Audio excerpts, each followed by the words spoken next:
Você já viu um sapo parado, completamente imóvel, no mesmo lugar por horas, e achou que ele só estava descansando, tomando sol, ou sendo um bicho de sangue frio e preguiçoso mesmo? Faz sentido pensar assim. Só que essa imobilidade não é descanso nenhum.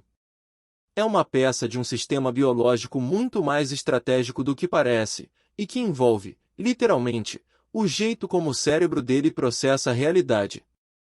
O que está acontecendo enquanto aquele sapo fica ali, parado, olhando pro nada, é que o próprio sistema visual dele foi construído para só ver uma coisa específica: movimento.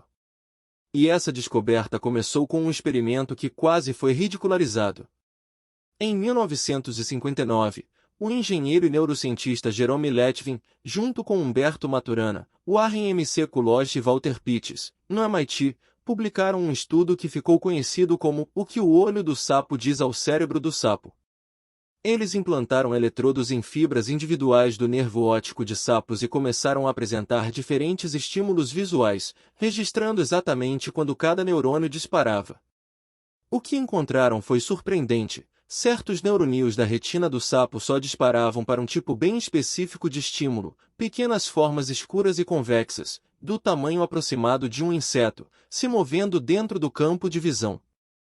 Formas paradas, por mais nítidas e próximas que estivessem, praticamente não geravam resposta nenhuma. Letvin apelidou essas células de detectores de inseto.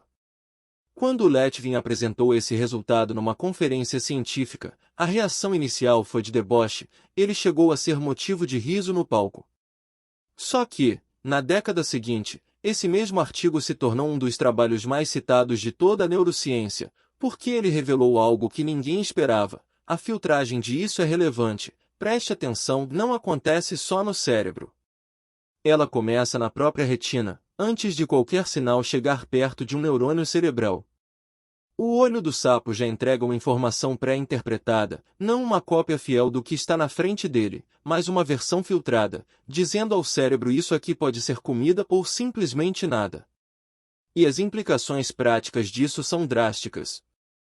Existe um experimento clássico, bem documentado, que mostra até onde vai esse filtro: um sapo cercado de moscas mortas, imóveis, espalhadas ao redor dele, vai literalmente morrer de fome. Ele não reconhece aquelas moscas como comida. Para o sistema visual dele, elas simplesmente não existem como alimento, porque não estão se movendo. Mas se você pegar essa mesma mosca morta e apenas levantar e soltar, criando um movimento mínimo, o sapo dispara o bote imediatamente. Repare no que isso não significa. Não é que o sapo seja cego para objetos parados. Ele enxerga perfeitamente, não fica esbarrando em pedras ou plantas ao se locomover. O problema não é a visão.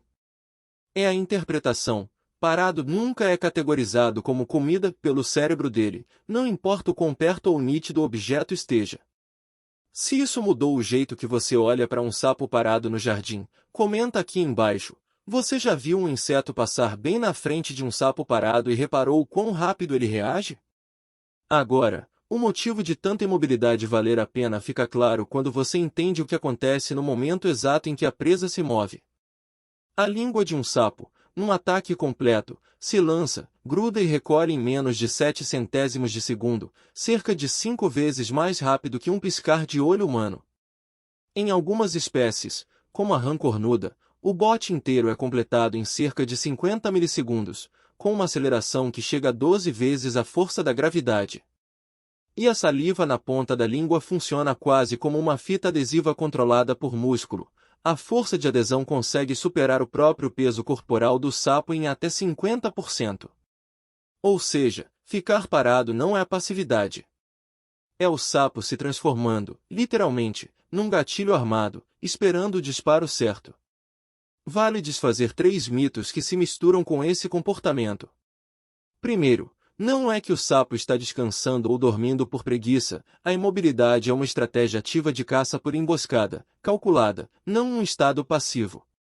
Segundo, não é que o sapo simplesmente não consegue ver objetos parados, como se fosse cego para eles. Ele enxerga perfeitamente bem, só que o cérebro dele não interpreta parado como comida, é um filtro de atenção, não uma limitação da visão. Terceiro, Não é só sobre caçar, ficar imóvel também é economia de energia real, porque sapos não gastam energia metabólica gerando o próprio calor como mamíferos gastam, e é camuflagem contra os próprios predadores dele, que em boa parte dos casos também dependem de movimento para enxergar as presas deles. E essa imobilidade não serve só para emboscar. Muitas espécies de sapo têm padrões de pele que imitam quase perfeitamente casca de árvore, folha seca ou lama, um disfarce que só funciona de verdade se o animal ficar completamente parado, porque o menor movimento já entrega a posição dele para qualquer predador que também dependa de detectar movimento para caçar. Ou seja, a mesma imobilidade que transforma o sapo num caçador quase invisível também é a defesa dele contra virar a próxima refeição de outro bicho. Voltando para a pergunta inicial, para que serve, na prática, entender esse sistema? A resposta tem pelo menos 3 camadas usadas hoje, de verdade. Primeiro, a descoberta dos detectores de movimento na retina inspirou diretamente o desenvolvimento das câmeras de eventos, também chamadas de câmeras neuromórficas ou retina de silício, sensores que não capturam quadros inteiros da imagem, só registram mudanças de brilho pixel por pixel, exatamente como a retina do sapo prioriza movimento sobre imagem parada. Segundo, esse mesmo princípio virou base para sistemas de visão bioinspirada em robótica e veículos autônomos, que precisam identificar rapidamente o que está se movendo num ambiente cheio de informação parada e irrelevante.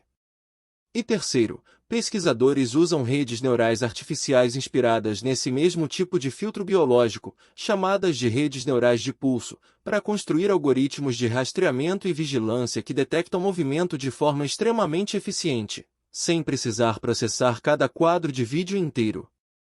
Então, da próxima vez que você ver um sapo parado, sem reagir a nada ao redor, vale lembrar, ele não está descansando. Ele está com o sistema visual dele sintonizado para ignorar completamente tudo que não se move, e pronto para disparar, em menos de um piscar de olho, no instante exato em que alguma coisa se mexer.